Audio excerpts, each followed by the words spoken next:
Good evening, everyone. Welcome, Erev Tov. Good evening. So nice to be here with all of you in person and some on Zoom as well. I'm Cantor Wolf. Rabbi Blumberg is ill this evening, not able to join us. But of course, it's an honor for us to be here for this LIZKOR event, and it's so important. LIZKOR means to remember, and that is what we are here to do, to remember our history. We've had several years of amazing programming here, important programming as part of LIZKOR, documenting and retelling of the stories of our community before, during, and after the Shoah, the Holocaust. And this program is particularly important as, of course, we know there's a global uptick in anti-Semitism as war continues in Israel. It's so important we hold on to our history and that we work to understand the reality and the history of anti-Semitism. And this is all the tireless work of Ellie Anbinder, the chair of the LIZKOR committee, and also those who serve on her committee, many of whom are here. And she and others make these programs a reality. I want to say thank you and Yasher Koach to Ellie and all those who worked on this evening and others. And so good to be here with all of you. I'll pass it over to Ellie. Thank you, Ellie. Thank you, Cantor. I'm very glad that all of you are joining us tonight because this is going to be a very interesting evening. I want to thank you, Cantor, for the introduction and the lovely words. And it's my pleasure to be the chair of the LIZKOR committee. I want to go on and say thank you to the committee and to the tech team who make these programs available for all of us. We are recording tonight, so anybody who hasn't been able to come tonight will be able to get it on Zoom. Each of our programs has brought a special story about the events before, during, and then the aftermath of the Shoah. And that, of course, is our goal. Our mission is to remember for the third and the fourth generation that are coming along. We want to make sure we document our Temple Beth Am members' stories, and we're soon going to be asking for more Metro West stories from people from other temples all around the area. So if you know someone who has a story, please have them be in touch with me so we can start planning for next fall. We must never forget the impact of the Shoah. Last week, Bill and I went to a program at the castle at the Park Plaza called Auschwitz. Not long ago, not far away. I encourage you to take the time. It's a 3-hour undertaking. But this, please visit this exhibit. It is difficult. It's sad to get through, but it's overwhelmingly compelling and extremely emotional. Many years ago, my late husband told me of his own family's Holocaust story. His mother was born in Auschwitz, which was later named Auschwitz by the Germans. She and her brothers and sisters were sent to America by their parents, who stayed in Poland for reasons that were never explained. He, my late husband George, recalled his mother getting letters from his grandmother with blacked out parts as they had been edited by the Nazis who occupied Auschwitz, now Auschwitz. As the war was coming to an end, his grandmother was taken prisoner in the very last transit out of Auschwitz into the camp, and they never heard from her again. Unfortunately, we did not think of documenting this story, and many years later, when it was too late because my mother-in-law had passed away, it occurred to us that it was an opportunity missed. And so the seed of LIZKOR was born. Tonight, we are presenting two different speakers who will bring their stories to us. Nick Kushner, Hannah Geller. Nick will talk about his grandparents' journey to get to America, and Hannah will discuss her project presented to the 8th grade as part of the Holocaust study.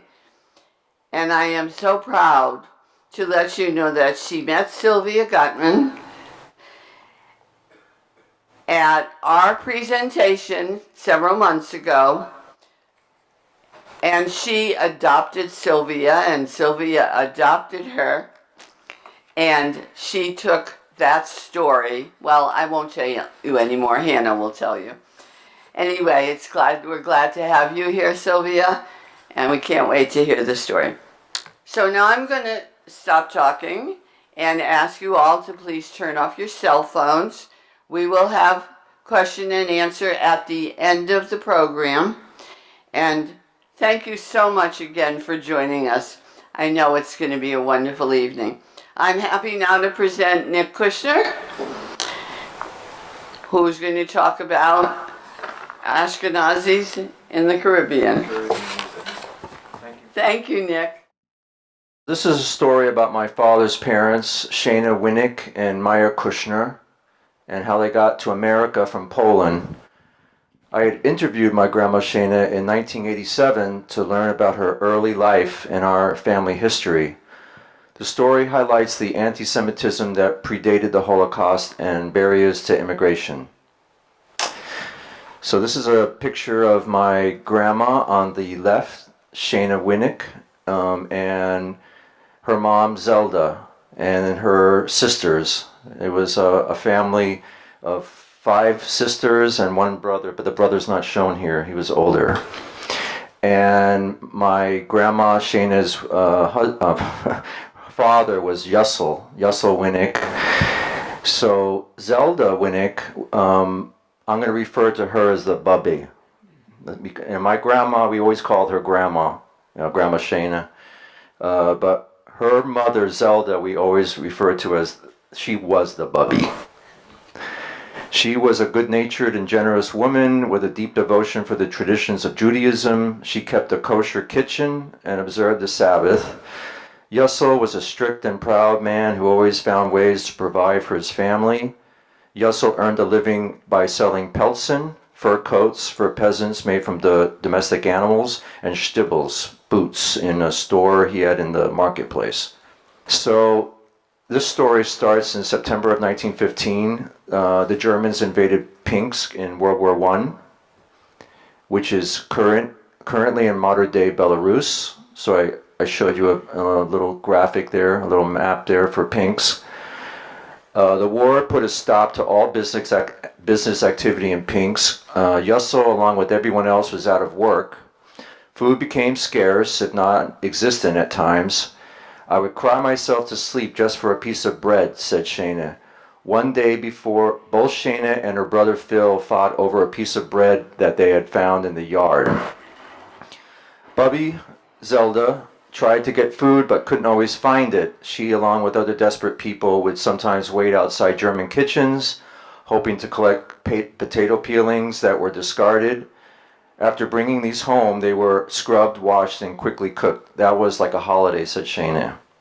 Soon after their starving period, Yussel had the good fortune of becoming acquainted with the German Wachmeister. A Wachmeister is like a staff sergeant, like a drill sergeant in the German army. She referred to him as a high-ranking official in the German army. Shayna remembers him as a very generous man who, being away from his own family, enjoyed the family atmosphere at the Winick home. The picture on the right is not the actual Wachmeister. It's a Wachmeister that you would find in World War I. The German official used to visit the Winick's home every night. Knowing that Yussel was handy with sewing, the official often brought his clothes to be mended. In return for his humble service, the official would bring potatoes, cocoa, sugar, and other foods. Sugar was the biggest luxury. From the potatoes, Bubby would make latkes. The family would eagerly await the official's arrival each night. There were many Germans during World War I who were very good to the Jews. The severe anti-Semitism of Hitler's era had not yet arrived. It was the experiences like the one above that fooled many Jews into thinking that the Germans of World War II were not capable of the mass murder of innocent civilians. The Wachmeister then went on vacation in Berlin.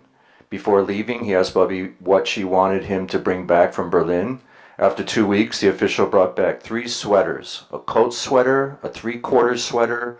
I'd never even heard of a 3/4 sweater, and a short sweater. We never had anything like that, said Shayna. The official said that his wife had picked out the sweaters for Bubby. This was such a good man. Soon after the official's kind gesture, the family received papers to leave Pinsk. The front was nearing Pinsk. The Germans were fighting Tsarist Russian forces. At this point, it helps to know that Pinsk had a population of 60,000, 40,000 Jews and 20,000 Russians. The Germans provided freight trains for the people of Pinsk. And on the right is a typical freight train that you would see in World War I. Shayna remembers being pushed in the cars like cattle. The Winicks packed their personal belongings, but they were not given a destination. They later ended up in a town called Porish in Poland. The Germans took able men to work. Instead of money, the men were given food rations consisting of meat, corn, and potatoes. Jewish families would not eat the meat since it was not kosher. Many applied to officials for calves. If they were given a calf, it was given to a shochet and was then divided up accordingly. The Germans were penetrating further into Poland. This time, the family lived in a large building with few cooking facilities. Every Friday afternoon, Bubby made a chont. And my grandma used to make chont for us all the time and brought it to a bakery where it was supposed to be cooked. A chont is a dish that consists of potatoes, onions, lima beans, garlic, and water. Soon the family would move back to Pinsk. The Russian Revolution of 1917 came soon after. After the Bolsheviks occupied Pinsk, the city became a desolate place with nothing to eat. Once again, the Winicks would have to tolerate miserable living conditions. To Shayna, most of the Poles that she came in contact were very anti-Semitic. They were killing Jews left and right. Shayna remembers being called Żydówka, dirty Jew, and being hit with a club by a Polish policeman. The Poles would justify their animosity towards the Jews by accusing the Jews of killing Jesus. They seemed much more anti-Semitic than the Germans. After World War I ended in 1918, the Winicks were able to move back to Pinsk. The Polish regime still remained in Pinsk. After receiving papers from his brothers Yerme and Pine, Yossel left Pinsk in 1923 for America. Once he became settled in America, Yossel started working for his brother Yerme in the house painting business. He became a citizen of the U.S. after 5 years. This automatically made his children under 18 citizens as well. Bubby had to obtain citizenship on her own. The children stayed in Europe as citizens of the U.S. until 1929. Since Bubby's brothers and sisters and their family had no nuclear family in the U.S., they were unable to emigrate to the U.S. They remained in Poland until the Germans invaded Poland during World War II. My Bubby and my grandma used to write to a lot of the relatives during this time period in the 30s. Bubby's siblings and their family were supposedly shot by Hitler's forces before being sent to concentration camps. The first destination for Bubby and her children on the trip to America was Warsaw. After that, they stopped in Germany and then Paris. In France, they went to a port in Sherbrooke, where they picked up their ship. The vessel was called the Aquitania, a Cunard line. They arrived on March 19, 1929. Now I'm going to talk a little bit about my grandma's husband, Meyer Kushner. He's on the right with his brothers, so it's like a family of brothers and a family of sisters mainly. Not long after Yossel's departure for the U.S., Mesha Kushner, the father of Meyer Kushner, formed a partnership with Yossel in the Pelzen and Stibel business. Since this required Mesha to live in Pinsk, he lived in the Winick home for a while. His wife and children lived in a town called Wolomin, and I show where Wolomin is in relation to Warsaw. It's a little bit north of Warsaw. It was 12 miles from Warsaw and a very long train ride from Pinsk. It's like about 200 miles away from Pinsk, the distance from Boston to New York. Mesha's older boys, Yitzhak, Benny, and Leo, were already in the U.S. His younger children, Abel and Meyer, were still in Wolomin. One day during the Jewish holiday Shavuos, Shayna went on a vacation to the town of Wolomin. Accompanied by Nick Kushner, Shayna took a 12-hour train from Pinsk to Warsaw.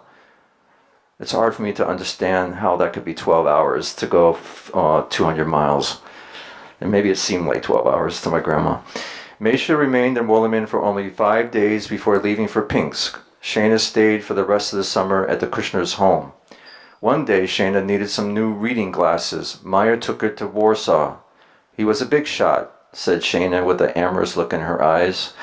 Meyer and a few friends formed a club in the anti-Semitic town of Wolomin. Many of the religious Jews that came from Warsaw to Wolomin were assaulted by Polish boys who would watch for long-bearded Jews and cut off half their beards. Meyer and his gang would beat up these Polish boys. He was so strong, said Shayna. Shayna eventually returned to Pinsk. Meyer and Abel remained in Wolomin, where they eventually applied for visas. They later learned that they could not gain entrance to the United States, but they were able to emigrate to Mexico in the late 1920s. Meyer started a correspondence with Shayna that lasted many years. One day, Shayna received one of Meyer's letters how he crossed the Mexican-Texan border. While escaping through the backwoods of Texas, something very strange happened to Meyer. He supposedly rested in a forest area and woke up the next morning with his shirt on fire. Apparently, the box of matches that he kept in his pocket was set on fire by the heat of the sun. Suffering from a burn and extreme thirst, he entered the nearest village for assistance, but unfortunately someone realized he was an illegal alien and reported him to the police. After the police discovered that he was not a Mexican citizen, Meyer said that he was Russian. You know, Pinsk was changing hands from Poland to Russia, from Poland to... It's a very complicated thing to remember. Since Russia and the U.S. had no diplomatic relations, Meyer was imprisoned. After spending a couple of months in jail, Meyer was bailed out by his brothers and was brought to Florida. Meyer soon came to New York and eventually wound up at Bubby's house in Jersey City. Meyer and Shayna married in 1931. Shayna and Meyer lived with Shayna's parents for a while. Letters were soon received demanding that Meyer leave the United States.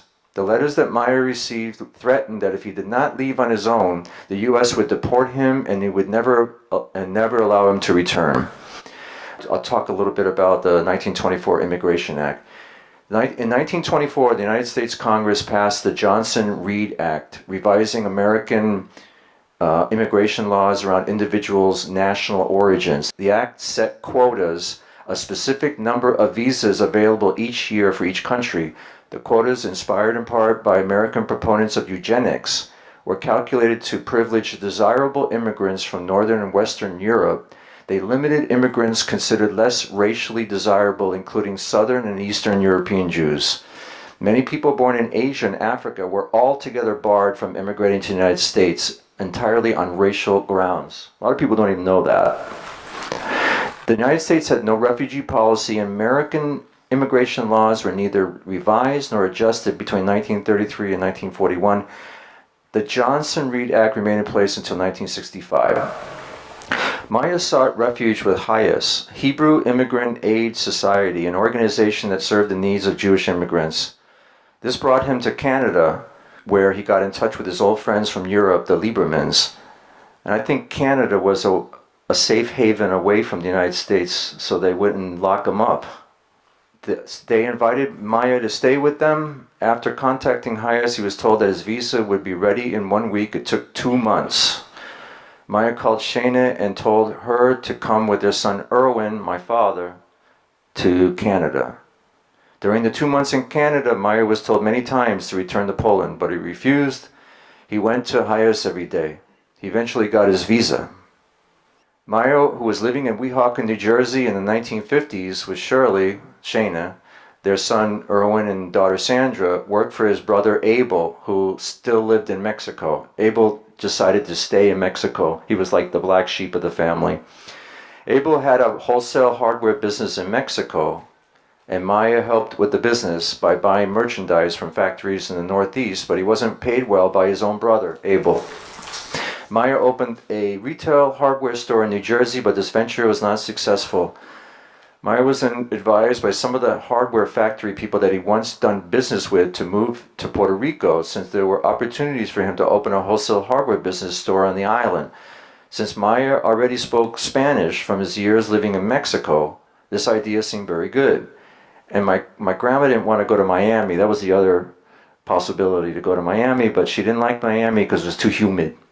In Puerto Rico, there's the trade winds, and it feels better than Miami. So Maya and Shayna moved to San Juan, Puerto Rico in 1957. Irwin, my father, and and our family moved to Puerto Rico in 1973 to join his father in the business. This is the immigration paper for Bubby. It's Bubby Zelda. This is my grandma's citizenship papers. It looks like you would see on the top of a bill in the United States of America.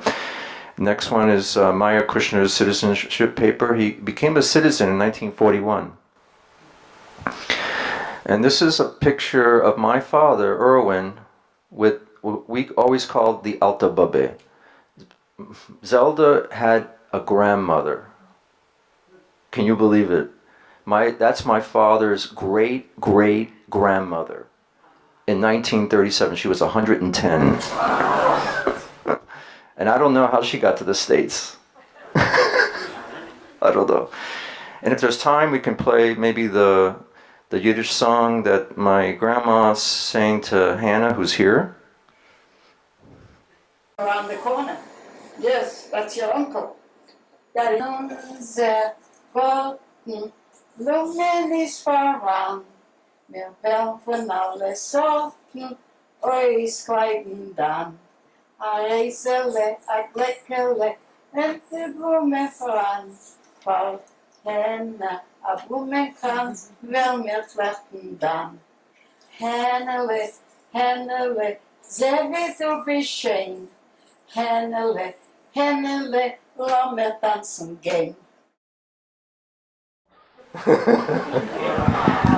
And that's it. I don't know if there's any questions now, or is it later? Afterwards, okay. Thanks for listening.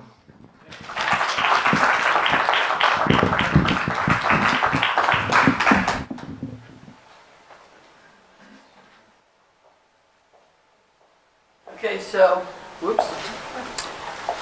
We're going from Puerto Rico back to Poland. And I'm very happy to bring Hannah up. She's very proud of the, if you remember, Hannah was the young woman who stood up and said, I never thought I'd meet someone who survived the Holocaust. So thank you, Hannah. Thank you. All right. Okay. So I first met Sylvia, as Ellie had said earlier, when she came here to talk at one of these LIZKOR programs, and I was very deeply moved by her story and by her. And so the night of that presentation, they were looking for some questions about so that Sylvia could answer, and I didn't really have any questions, but I felt the need to stand up and just thank her for sharing her story, so I did that. I thought it was really important to thank her for telling her story and sharing it with us. And then I think it's really important for people my age to hear these stories of survivors, because it's history, and unfortunately history has a tendency to repeat itself, and it's in our hands to prevent it from doing that. So in the weeks after hearing Sylvia speak, I started the Holocaust project in school in the Holocaust unit. So we had just finished the book Night by Elie Wiesel, and after finishing the book we had to write an essay on the topic of our choice, and so we were given a slideshow of a bunch of topics that we could choose from, and I said to my teacher, I was like, is there any way I could do this more biography style and write it about Sylvia Gutman? And my teacher's like, sounds great, let's do it. So I got in contact with Sylvia, and so my mom and I made plans to go visit her for lunch, and I had a one-on-one, I would say more of a conversation than an interview, with interview style questions. And then I took very few notes. I tried to be more present in the moment. And then, let's see, that Monday in school, I went back and I told my teacher all about it. And I was just very, very excited to tell her about this and report back. And she was excited to hear it. So I wrote the essay, not to brag, but I did get a 100 on that essay. And then at the end of the unit, we had to create like a visual presentation. In the sense that it's more of a memorial and a tribute than like this is what happened. So we got to pick our groups, thankfully. That would have been rough. But so I was with two of my really close friends, Max McGettrick, who is half Jewish, and my friend Tess, who is not Jewish. And when I was telling them about like because we had to compare topics about our essays, and once I told them about Sylvia's story, they were like instantly wanted to do a project about her and pay tribute to her and her story. So we took a day to brainstorm, and then we got our idea. And so we wanted to incorporate like a suitcase and things that the typical child would have left behind or brought with them. So we put a doll and pictures from Sylvia's family and like child-sized clothing in the suitcase, and then we wanted to like put a picture of her parents in a frame to just pay tribute to them and like to pay our respects to them. And then we put like some candles, like artificial like LED candles inside of the like in front of the pictures, just to like pay tribute and memorial to them. I reached out to Sylvia just to see if she could come, and she just told me before I came up here that she woke up extra early for my dad driver, and thanks to my father's Uber assistance, she was able to get there safely with him. And then my mom came, and so she actually even spoke at the end to my class just about like why it's so important that we do this project and how important it is for us to try and prevent something as terrible as that from happening again. And then just why this was important to me. In my humble opinion, I believe that every single person here should go out and interview somebody who has survived something as horrific as the Holocaust. But most people here probably either have done that or feel that they have done enough. And I mean, I get that, but somebody's story can make a bigger impact than one might realize. And again, we have to prevent something like this from ever happening again. And through this experience, I've learned how valuable stories are and how important it is to learn about the past to prepare for the future. And I'm honored to have met Sylvia Gutman through this experience. Thankful to the universe for allowing this to have happened. And I mean, you're an inspiration to me and family to me at this point. So Sylvia, thank you.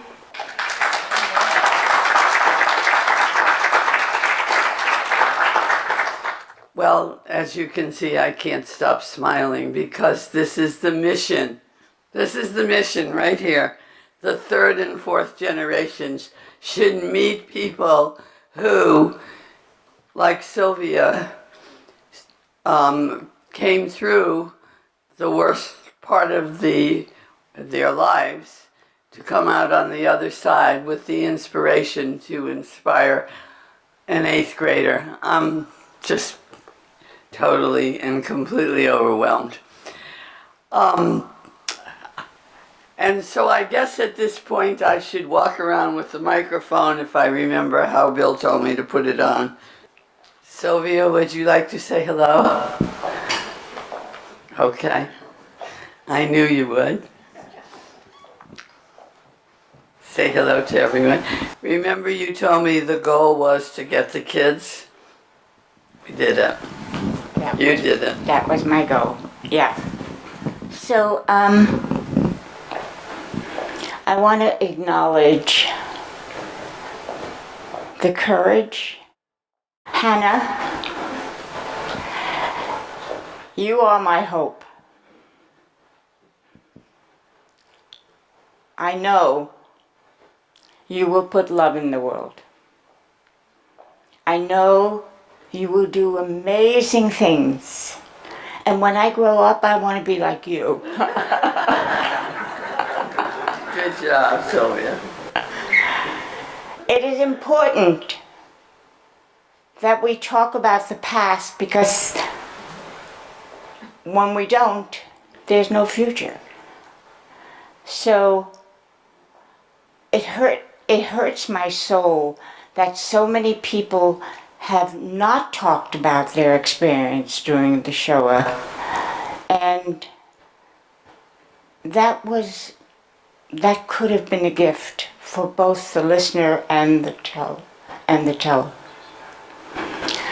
So I'm so happy that Hannah found my heart, because it was open for her.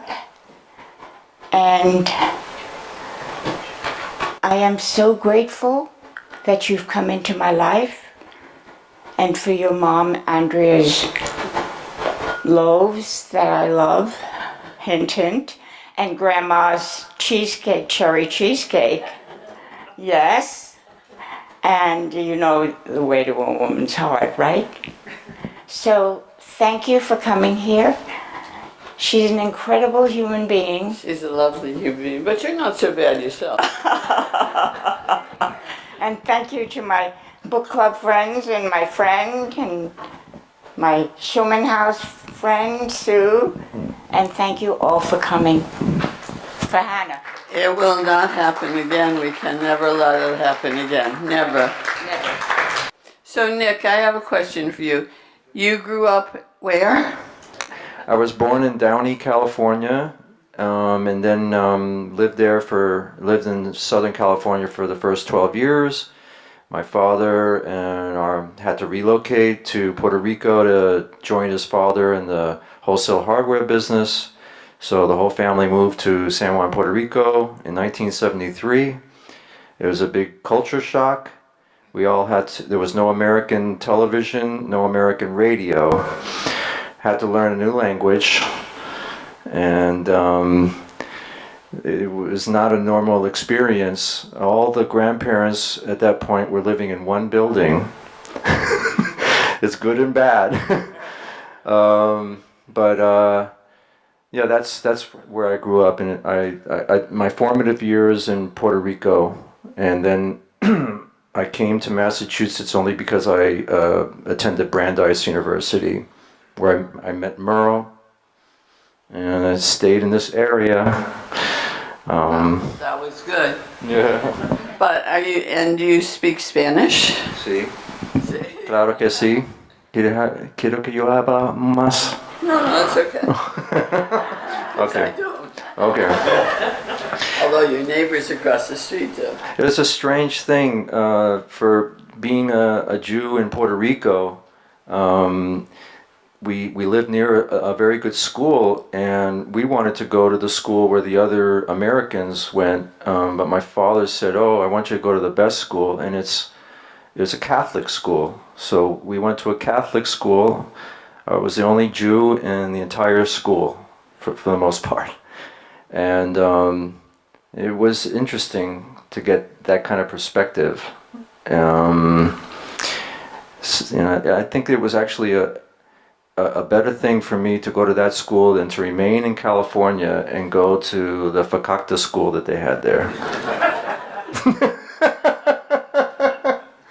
Do we have other questions? I just wanted to make a comment that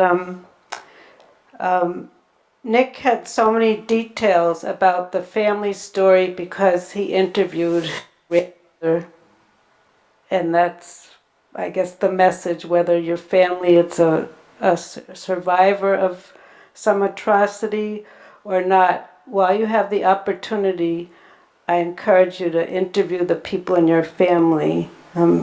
So he not only has notes, but he also mean, one of the things that I think made me fall in love with him was his love of sound. He also has saved recordings of voicemail messages and calls when the family in New Jersey would call Puerto Rico, and there's so much available today to be able to chronicle and preserve your stories for the future. So I encourage that. And if there's time, why don't you talk about Jack, his journey from Europe briefly? You want to say? Yeah. Who's Jack? Okay, Jack. Jacob Resnikoff was my mother's father.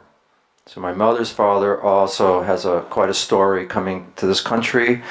He lived in the Crimea in Ukraine. His family had a farm in a town called Feodosia in Crimea, which was taken over by the Russian government. When the Bolsheviks came in 1917, they chased the family away from the farm.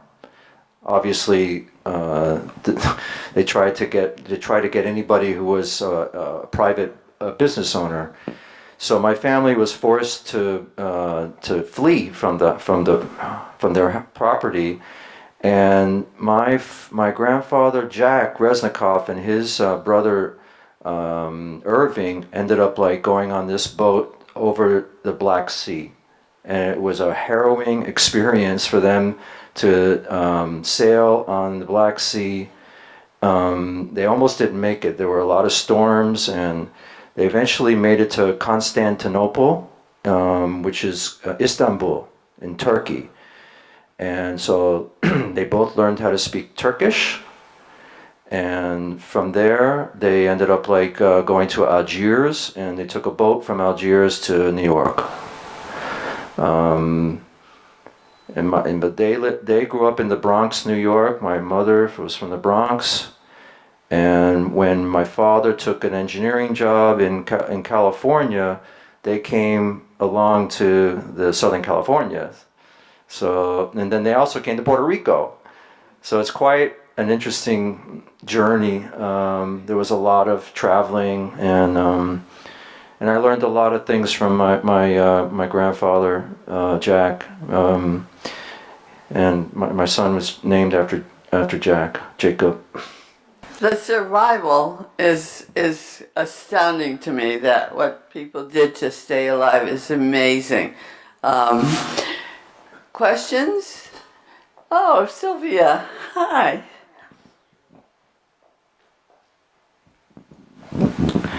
My parents were Berliners, and and my father loved Berlin.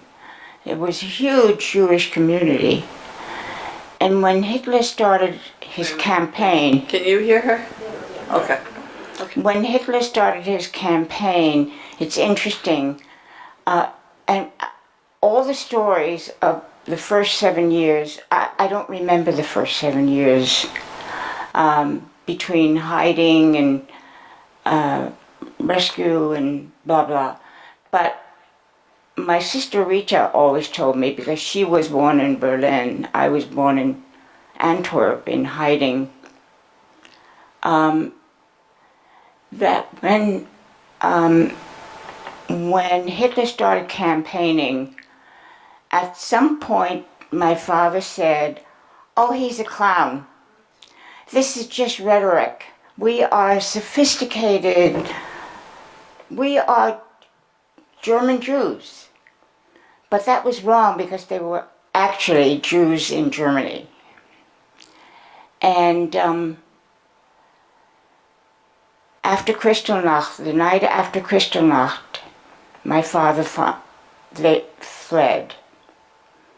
And they ended up in Antwerp, and I was born in a Catholic home in Antwerp in 1939.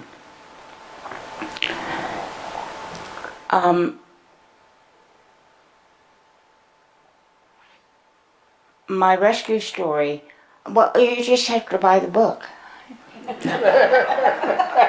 Oh, Life Rebuilt. We should definitely promote that book. Wait. Tell the name. I came to America in 1947. I was 7 years old. And the first thing I saw from that awful ship, we were on the next to the garbage, the lower level. And we did not have beds. We slept on cots. And I slept in the middle. Rita slept on the top, and Susie slept on the bottom. And to this day, I think she's still angry at me because I peed in my bed all the time. Well, So I grew up in Washington Heights with my uncle and aunt. And I moved to Framingham. I lived in New York for a long time. And I came to Framingham, which was like coming to the moon for me, in 2011. well, we are glad you did. I am too. Thank you, Sylvia. We are most assuredly glad you did, and we are so glad. I just can't stop smiling about this whole thing. You know, it's very seldom that you see a mission that comes true, and it just flabbergasts me. I love every minute of it. Cantor, of course.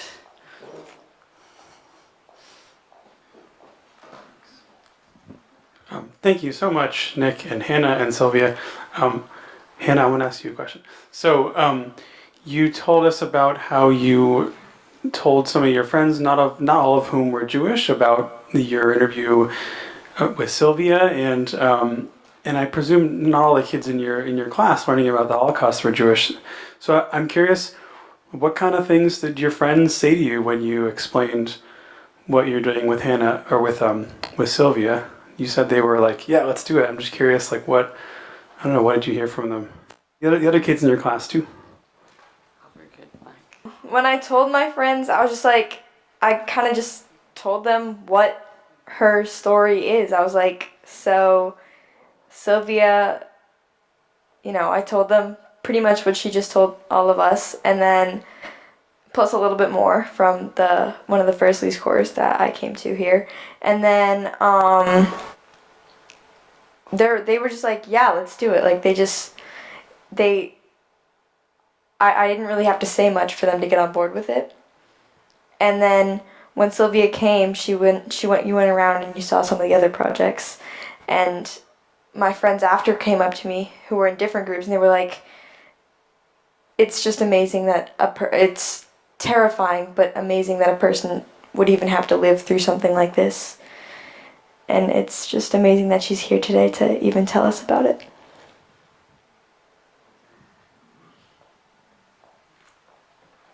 Very big experience all the way around. Any other questions? I asked Hannah if, I'm sorry. Yes, of course you can. I'm Hannah's grandmother. Yeah, I was going to say, of course your grandmother can say something. Okay, and Hannah happens to be named for my mother, whose name was Hannah, who lived through the Russian Revolution, where her entire family was massacred, and she was the only one of 5 siblings who made it to this country and lived with relatives, which was not the best of circumstances, but at least she got to live. And I can't tell you how much it means to me that Hannah has had the experience of meeting and befriending and coming to love Sylvia, because this is a part of her world that she really knew nothing about. She hears the stories about the Holocaust and you read books about the Holocaust, but what a rare and valuable and phenomenal experience. It's life-changing. It's absolutely life-changing for Hannah to have had this opportunity, and for my daughter, her husband, and Hannah, and my husband and myself to welcome Sylvia and include her in our family. We all feel very, very blessed. Thank you. Thank you. Well, I think that this has been a most extraordinary evening. And I hope that the message you brought us, that the program was all about, getting the story to the kids. This is the third generation and down the line. I hope that the work will continue. So should you know, I'm going to just pitch it again, should you know someone, should you have someone you've talked to, you have a friend we'll stay in Metro West for a little while because it's a lot of planning to get these programs together. But please have them let us know. I know there are a lot of people out there who have stories and have memorabilia that they might want to show. This is an important, very important, as you can see, it's a very important lesson to talk to a real person and hear what they've been through and hear that they survived and your family survived and your family survived, and the whole thing is flabbergasting to me, so, as I've said it many times. But thank you to Nick. So happy to hear about the success of the family all over the United States, right? And then right here in Framingham, Massachusetts. Look at what's happened. So feel free to have cookies. It's a Jewish temple, you have to have cookies. Right. And candy, and talk to each other. And thank you so much for coming tonight. For anybody whose friends were not able to join, it was Zoomed, it was recorded, it'll be ready and up on the temple YouTube, thank you, in a couple of weeks. And Sylvia, then I'll let you know. But there may be friends or family or other people that you want to share this with. Share our program with them because we're very proud of it. Thanks. Thank you.